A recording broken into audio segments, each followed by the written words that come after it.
你有没有注意到一个奇怪的现象？那些活得最通透、最自在、最不被人情世故捆绑的人，在亲情关系里往往表现得异常冷酷。他们不会因为父母的一句抱怨就辗转难眠，不会因为孩子的一次考试失利就焦虑崩溃，也不会因为兄弟姐妹的不理解而心如刀割。你甚至会觉得他们有点冷血，好像什么都不在乎，什么都无所谓。可偏偏他们的家庭关系反而是最和谐的，这到底是怎么回事？难道不在乎才是维持亲情的秘诀？难道冷酷才是真正的深情？这个真相藏在灵魂最深处。我们在亲情关系里受的所有苦，几乎都源于一个应该。父母应该理解我，孩子应该听我的话，兄弟姐妹应该支持我，另一半应该懂我的心思。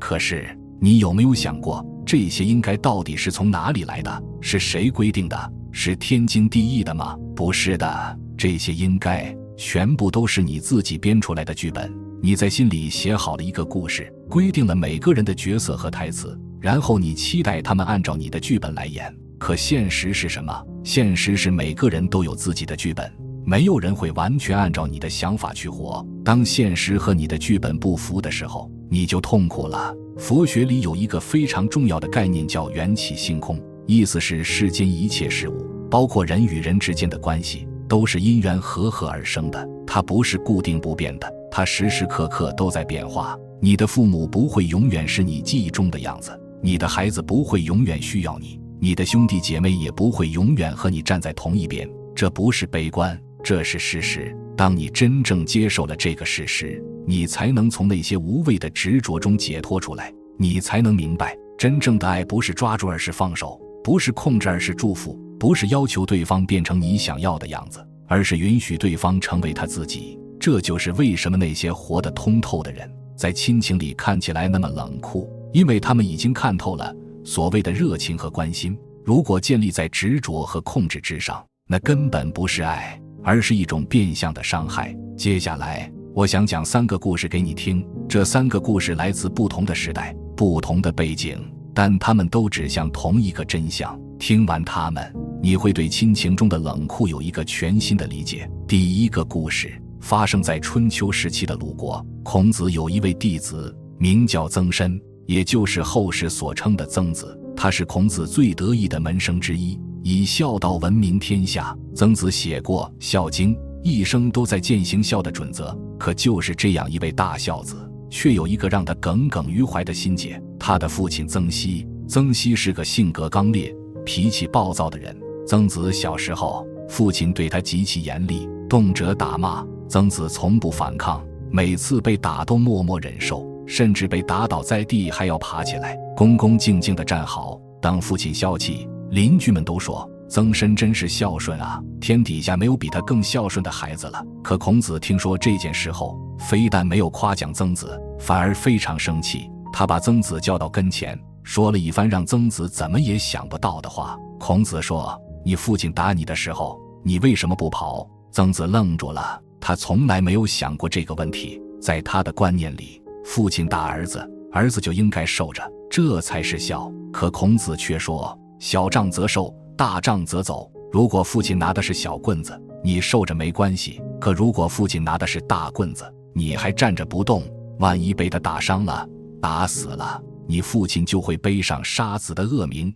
你这是在成全自己的孝名，却让你父亲陷入不义的境地，这是真正的孝吗？曾子听完如遭雷击，他跪在地上，久久说不出话来。这个故事告诉我们什么？他告诉我们，真正的爱和孝顺，不是一味的忍受，一味的顺从，更不是用自己的好去绑架对方。曾子以为自己在尽孝，可他的做法其实是在满足自己我是一个孝子的执念。他没有想过父亲真正需要的是什么，父亲需要的是一个儿子，而不是一个圣人。后来曾子终于明白了这个道理，他不再用那种自虐式的孝顺去面对父亲，而是学会了在适当的时候保持距离，在必要的时候保护自己。奇怪的是，当他不再那么完美的时候，他和父亲的关系反而缓和了许多。父亲不再动不动就打他，因为父亲发现这个儿子不再是那个任人摆布的木头人，而是一个有血有肉、会跑会躲的真实的人。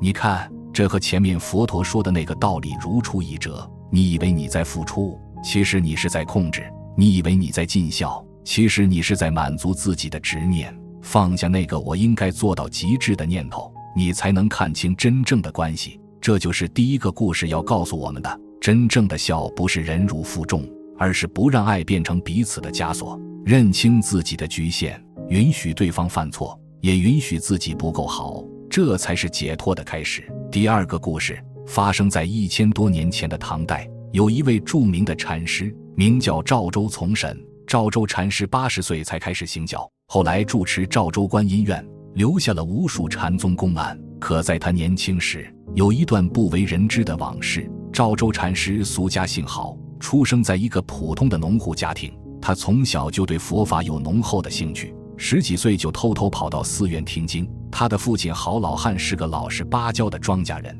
一辈子没离开过村子，最大的愿望就是让儿子继承家里的几亩薄田，娶妻生子，安安稳稳过一辈子。可赵州偏偏不遂赴愿。他20岁那年正式出家为僧，父亲知道后气得3天没吃饭。他跑到寺院门口，指着赵州的鼻子骂：你这个不孝的东西，我辛辛苦苦把你养大，你就这样报答我？你给我回去！赵州跪在地上给父亲磕了3个头，说：父亲您对我的恩情，我一辈子都还不完。可我这一生不是为了种田来的，我想走一条不一样的路，请您成全。郝老汉冷笑一声：成全？我凭什么成全你？你走了，家里的地谁种？我老了谁养？赵州沉默了，他知道无论他说什么，父亲都不会理解。他没有再争辩，只是默默地走了。从那以后，他再也没有回过家。很多年过去了，赵州成了一代高僧，弟子无数，名扬天下。可他的父亲始终是他心里过不去的坎。他无数次想回去看看父亲，可每次走到村口又转身离开了。他害怕父亲还在恨他，害怕自己会心软，害怕面对那个永远无法弥合的裂痕。直到有一天，他收到一封信，信是村里人代写的，只有短短几行字：你爹快不行了，想见你最后一面。赵州连夜赶回村子，他推开门，看到父亲躺在床上，头发全白了，瘦得像一张纸。他跪在床前叫了一声爹，眼泪就止不住了。郝老汉睁开眼睛看着这个多年不见的儿子，他的眼神很复杂，有愤怒，有委屈，有不甘，但更多的是一种说不清的东西。他张了张嘴说了一句话，这句话赵州记了一辈子。郝老汉说：你走了以后，我一个人把地种完了，你看我也活到了今天。说完他笑了，那是一个老父亲的笑，没有怨恨，没有指责，甚至带着一点得意。你看没有你我也行。赵州愣住了，他跪在那里哭得像个孩子。他忽然明白了一个他参了几十年都没参透的道理。他一直以为父亲需要他，离不开他，没有他就会活不下去，所以他一直在愧疚，一直在逃避。可事实是，父亲从来就不需要他拯救。父亲有自己的活法，有自己的力量，有自己面对命运的方式。他以为自己在追求解脱，可他的愧疚本身就是最大的执着。父亲在那天夜里安详地走了，赵州没有为父亲念经超度，也没有做什么隆重的法事，他只是静静地坐在父亲床边，坐了一整夜。第二天一早，他对弟子们说了一句话：我从今以后不再渡人。弟子们大惊：师父，您怎么不夺人了？赵州说：因为没有人需要我渡，每个人都走在自己的路上，我连自己的路都还没走好，哪里有资格去渡别人？这个故事告诉我们什么？它告诉我们，很多时候我们的关心和付出其实是一种傲慢。我们觉得对方没有我们不行，觉得对方需要被改变，被拯救。可你有没有想过，这种想法本身就是对对方最大的不尊重。你凭什么认为你比对方更懂他的人生？你凭什么认为你的路才是对的路？赵州禅师的父亲用一生的时间告诉他：我不需要你渡，我只需要你做你自己。而赵州也终于明白，真正的慈悲不是去改变别人，而是尊重每一个人本来的样子，哪怕那个样子让你心疼，让你不安，你也要学会放手。这就是第二个故事要告诉我们的：放下我为你负责的傲慢，才是真正的慈悲。第三个故事出自古希腊的悲剧，有一部著名的戏剧叫《俄狄浦斯王》。故事的主人公俄狄浦斯是底比斯城的国王，他聪明、勇敢、爱民如子，深受百姓爱戴。可有一天，底比斯城遭遇了瘟疫，神谕说，只有找出杀害前国王的凶手，瘟疫才能平息。俄狄浦斯发誓要找到凶手，保护他的子民。他拼尽全力调查，不放过任何线索。可随着调查的深入，一个可怕的真相渐渐浮出水面。原来他自己就是那个凶手。多年前，他在一次冲突中杀了一个老人，而那个老人正是他的亲生父亲。更可怕的是，他在不知情的情况下娶了自己的母亲，还和他生下了孩子。当真相被揭开的那一刻，俄狄浦斯的母亲也是他的妻子自杀了。俄狄浦斯悲痛欲绝，用他的胸针刺瞎了自己的双眼，然后流亡荒野。这部戏剧流传了2000多年，被无数人解读过，可很少有人注意到一个细节：俄狄浦斯为什么一定要追查真相？神谕已经说了，凶手就在城里，可没有人逼他去查，所有人都劝他算了。他的妻子也是母亲，甚至哭着求他不要再查了，为了你自己，为了这个家，停下来吧。可俄狄浦斯不听，他说，我是国王，我有责任保护我的子民，我必须知道真相，无论代价是什么。他的出发点是好的，他想拯救这座城市，想做一个好国王。可正是这种好，这种责任，这种我必须做点什么的执念，把他和他的整个家庭推入了深渊。有人说，俄狄浦斯的悲剧是因为命运不可抗拒。可我想问你一个问题，如果俄狄浦斯在某个时刻停下来，不再执着于我一定要查个水落石出，结局会不会不一样？他不需要放弃正义，他只需要承认一件事，有些真相不是非知道不可，有些责任不是非扛不可。可他不愿意，他太好了，太负责了，太想要一个完美的结果了，结果他的好毁掉了一切。这个故事的寓意和我们前面讲的佛学智慧惊人的一致。你以为你在为家人付出，你以为你在承担责任，可你有没有想过，你的付出本身可能就是一种暴力？你逼父母体检，逼孩子学习，逼另一半上进，你觉得你是为了他们好，可你有没有停下来问过自己，如果我不做这些会怎样？我会内疚吗？我会害怕吗？我会觉得自己不是一个好人吗？如果是，那么你的好其实不是为别人，而是为你自己。俄狄浦斯如果当初能对自己说一句，有些事情我控制不了，他的双眼就不会瞎，他的家庭也不会破碎。可他没有，他选择了最正确的道路，却走向了最惨烈的结局。这就是第三个故事要告诉我们的，真正的关心不是替对方决定什么是好，而是尊重对方的选择，哪怕那个选择在你看来是错的。你不需要拯救任何人，你只需要做好你自己。这三个故事从三个不同的角度指向了同一个核心，在亲情关系里，你越想抓住，就越会失去；你越想控制，关系就越紧张；你越想改变对方，对方就越会抗拒你。这不是什么高深的理论，这是最朴素的真相。当你把这三个故事放在一起看的时候，你就会发现，所说的放下根本不是让你变得无情，恰恰相反，它是要让你的爱变得更加纯粹，更加真实，更加有力量。你和家人的关系就像一朵花，它会盛开也会凋谢，它美丽的时候你欣赏它，它凋谢的时候你不执着于它。你不会因为它会凋谢就不去欣赏它，你也不会因为它曾经美丽就强求它永远不变。这就是佛学里说的不住，不住于过去，不住于未来，只是安住于当下。当你能够用这种心态去面对亲情关系，你会发现很多原本让你痛苦的事情突然就不痛苦了。你不再需要父母的认可才能觉得自己有价值，你不再需要孩子的成功才能觉得自己是好父母，你不再需要另一半的完美才能觉得这段婚姻值得。你只是安安静静的在这段关系里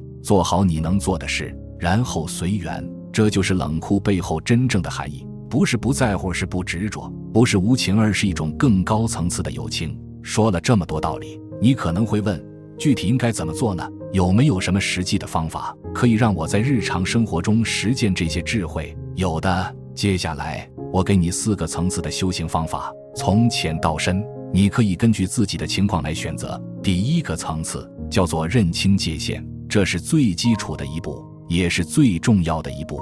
你需要非常清楚地认识到，什么是你能控制的，什么是你不能控制的。你能控制的是什么？是你自己的言行，是你自己的态度，是你自己的选择。你不能控制的是什么？是别人的想法，是别人的感受，是别人的决定。很多人在亲情关系里痛苦，就是因为他们搞混了这两者。他们想要控制别人的想法，想要改变别人的感受，想要替别人做决定，可这些本来就不是你能控制的事情。一个很简单的练习方法是，当你感到痛苦的时候，问自己一个问题：这件让我痛苦的事是在我的控制范围内，还是在我的控制范围外？如果是在你的控制范围内，那就去改变它；如果是在你的控制范围外，那就接受它，就这么简单。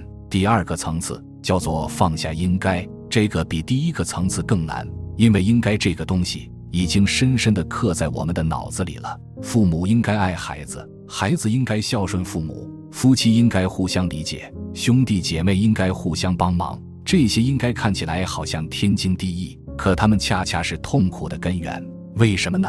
因为这些应该都是你设定的标准，不是对方设定的。你用你的标准去要求别人，别人当然达不到，就算偶尔达到了，你也会觉得那是理所当然的，不会感恩，只会觉得本来就应该。一个很好的练习方法是，每当你心里冒出他的应该这个念头的时候，立刻把它换成如果他能够，那很好，如果不能也没关系。第3个层次叫做看见投射，这个层次更深了。前面说过，很多时候我们以为自己在关心别人，其实我们只是在投射自己。我们把自己的恐惧投射到父母身上，所以我们拼命想让他们健康；我们把自己的焦虑投射到孩子身上，所以我们拼命想让他们成功；我们把自己的不安全感投射到另一半身上，所以我们拼命想控制他们。当你能够看见这些投射的时候，你就能够把它们收回来。一个很有效的练习方法是，当你为某个亲人感到担心或者愤怒的时候，停下来问自己一个问题：如果我对这件事完全不在意会怎么样？注意我说的是如果，我不是让你真的不在意，我是让你假设一下，如果你不在意，你的生活会发生什么变化？你会发现很多时候那个变化恰恰是你自己害怕面对的东西。比如说，你担心父母的健康，如果你对这件事完全不在意会怎么样？可能你害怕的是，万一他们出了什么事，你会内疚，你会觉得自己不是好孩子，所以你的担心其实不只是为了他们，也是为了你自己，为了避免那种内疚的感觉。当你看见了这一层，你的担心就不会再那么沉重了，因为你知道这里面有一部分是你自己的课题，不是他们的课题。你可以为自己的课题负责，同时也允许他们为自己的人生负责。第4个层次叫做转化连接。前面3个层次都是在说放下，可放下不等于放弃，不等于切断关系。真正的智慧是在放下执着之后，建立一种新的更健康的连接方式。这种新的连接方式核心就是2个字：祝福。什么是祝福？祝福不是期待，不是要求，不是控制。祝福是我希望你好，但好的定义由你自己来决定，不是由我来决定。我支持你做任何让你快乐的事情，即使那不是我想要的。我相信你有能力为自己的人生负责，即使你会犯错。祝福是一种完全无条件的爱。当你学会用祝福取代期待，用接纳取代控制，你会发现你和家人的关系会发生奇妙的变化。他们不再需要防备你，不再需要和你对抗，因为他们知道在你这里他们是安全的，他们可以做真实的自己。这种关系才是真正和谐的关系。还有一点我要特别强调，这里说的冷酷和真正的冷漠是完全不同的。真正的冷漠是什么？是漠不关心，是完全不在乎，是你死活与我无关。而我们今天说的冷酷是什么？是在深深爱着对方的同时，保持一份清醒，是知道什么是我能做的，什么是做不了的，是放下对方应该如何的期待，允许对方成为他自己，是不把自己的焦虑投射到对方身上。不用爱的名义去控制对方，这两者有天壤之别。很多人一听到放手放下，就以为是要他们不管不顾，从此和家人老死不相往来。不是的，真正的放手是在关系里保持一份从容和自在，而不是切断关系。你可以关心你的父母，但不需要替他们焦虑；你可以帮助你的孩子，但不需要替他们活；你可以爱你的另一半，但不需要把对方变成你的附属品。这才是真正的冷酷的含义。今天我们聊了一个很深的话题，为什么那些活得通透的人在亲情关系里往往看起来很冷酷？答案是因为他们看清了一个真相，真正的和谐不是来自于控制，而是来自于放手；真正的爱不是来自于执着，而是来自于自由；真正的慈悲不是满足对方的期待，而是帮助对方觉醒。现在我想问你一个问题，在你的生命里有没有那么一个人，你一直想要改变他，一直想要让他变成你心目中那个应该的样子？可能是你的父母，可能是你的孩子，可能是你的另一半，也可能是你的兄弟姐妹。你愿不愿意从今天开始试着放下那个应该？不是放弃他，不是不管他，只是放下你对他的执着，放下你对他的期待，放下你对他的控制，然后看看会发生什么。你可能会发现，当你放下的那一刻，你的心里会有一种从未有过的轻松。你可能会发现，当你不再试图改变对方的时候，对方反而更愿意向你敞开。你可能会发现，你和他的关系在某种奇妙的方式下变得比以前更好了。这不是我的理论，这是无数人的真实经历。当然，我不能保证这对每个人都适用，每个人的情况不同，每段关系的因缘不同。可我可以告诉你的是，那些关于放下的智慧已经流传了2500年，帮助了无数人走出痛苦，找到自在。它一定有它的道理。如果今天的内容对你有所启发，请在留言区告诉我，在你的亲情关系里，哪一个应该是你最想放下的？